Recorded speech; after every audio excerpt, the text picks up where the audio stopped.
Okay, let's just cut to the chase. If you clicked on this video, you may be in the margin of people who grew up with internet horror, more specifically creepypastas. I'm not going to spend a super long time trying to explain what a creepypasta is because I don't want to waste anyone's time, including yours. Even if you don't know what a creepypasta is, I'm sure you can look up a better explanation elsewhere than what I could ever give you. So once again, let me go back in time to set the stage.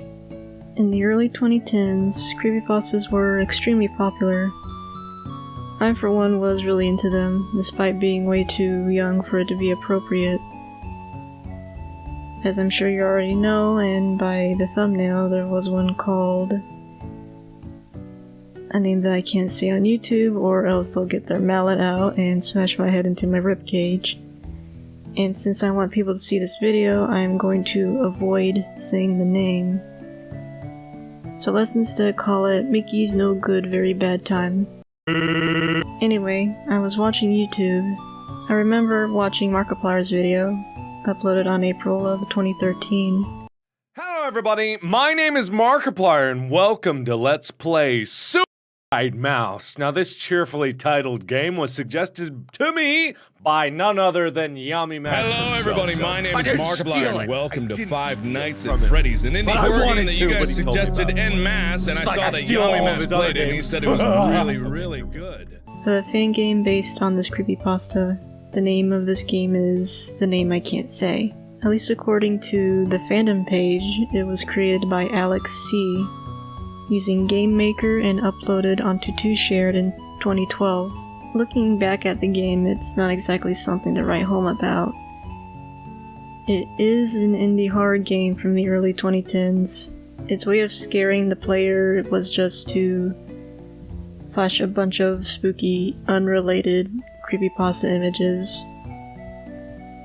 Basically, all you do in the game is walk around and wait for an awkward jump scare to pop up when you fall into fire or a chasm. Although I will say the visuals are pretty nice. It has this simple pixelated art style.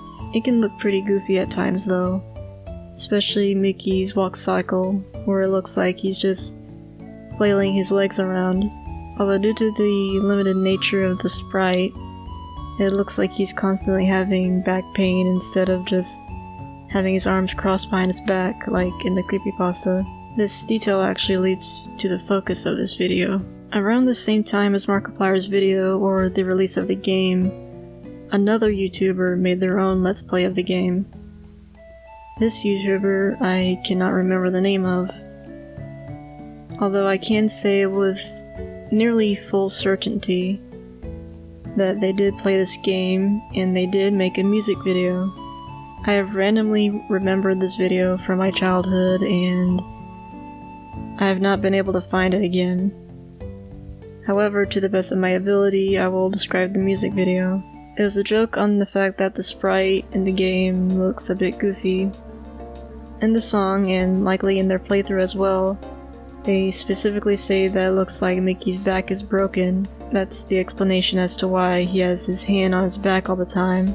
The singer of the video switches between themselves in front of a camera playing a guitar, one of, or maybe the only instrument of the song, and the sprite work from the game.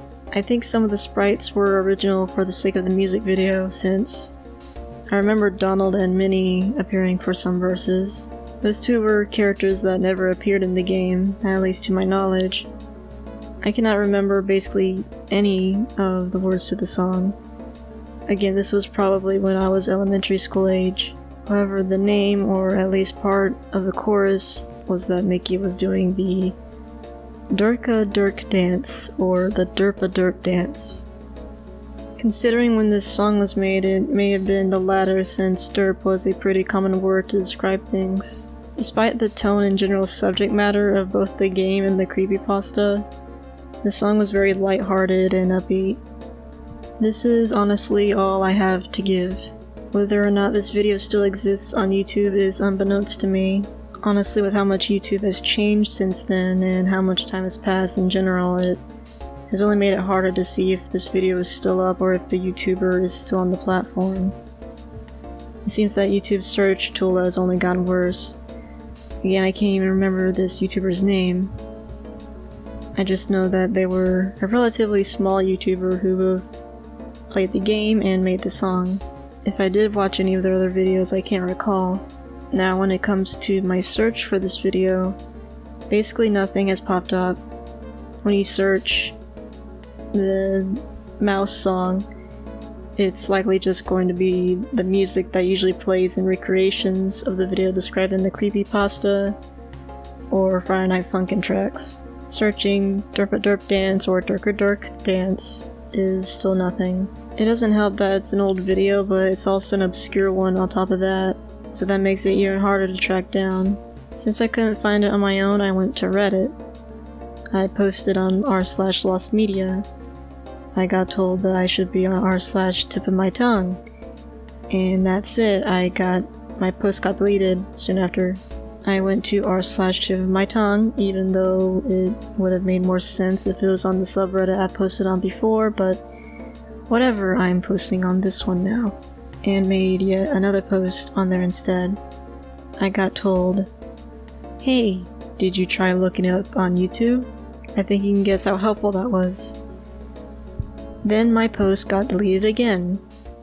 What's the point of having these subreddits for these purposes if I can't even use them for said purpose? I don't know, but this ticked me off a bit and I gave up for a while. My posts got little attention before they were deleted for seemingly no reason. It may be because I didn't have enough karma on my account, since that's an issue that some face. But are you really going to sit here and tell me to farm karma on Reddit until I can have a post that stays up just for a chance that somebody can help me? I don't think so. When Reddit wasn't working, my third effort was to reach out to a YouTuber who was pretty specialized in this area, that being Goose Boost. By the way, you should check him out if you haven't already.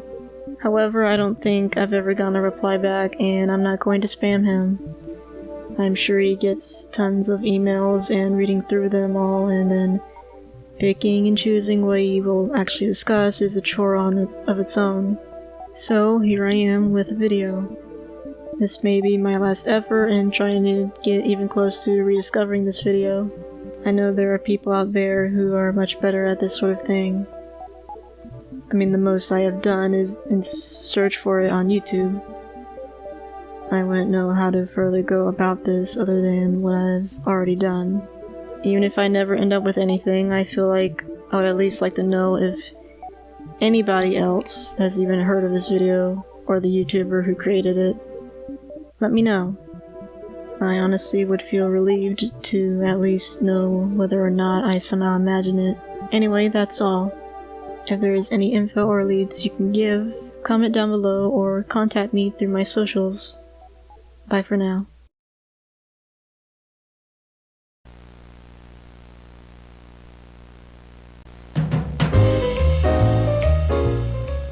Hello and thank you for choosing the personalized and allocated machine, but you can call him Pal for short. In this informative videotape, you will learn how to instruct and maintain Pal, his multiple capabilities, and much more. To start, stay tuned or skip to a section of this video by using the special controller that came packaged with your own special Pal. By pressing one of the numbered buttons on your remote, you may jump to a different section of this video by pressing the corresponding number. Use the instruction manual to learn what each number does for both the tape and Pal himself. For now, we will be focusing on learning about Pal through this informative video, so stay tuned if this is your first experience. To bring Pal to life, use the issued remote controller. Press and hold the blue button until Pal's face lights up. Now say hello. Great, Pal should have said hello back. As easy as that. Pal is now a new member of your wonderful family. Every version of Pal, whether youngster, classic, or apprentice, are all perfect for helping around the house and many activities including outdoors. Pal is intelligent, hardworking, and has a delightful personality. He is versatile and will listen to your every command. Given you have the remote or have his internal switch turned to voice, Read the manual for more information. You may notice that most of the numbered buttons on your remote have a label underneath for different occasions. These are automatic services. With the simple press of any of these buttons, PAL will begin to carry out a service of your desire. Let's go through each one. Button 1 starts the cleaning service. This tells PAL that he should clean up the home. PAL has next generation sensory technology that allows to PAL's frame. Do not worry. Simply give PAL the tools or instruct him where to acquire the tools. After that, PAL will know to use those tools if there is ever a time for them. One last thing.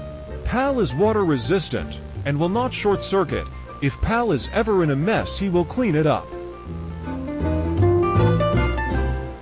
Now onto the 2 button. This is the cooking service. If you have your hands full or simply need a break, PAL has got you covered. PAL is a competent chef and can make just about anything you can think of, much like his cleaning. Tools.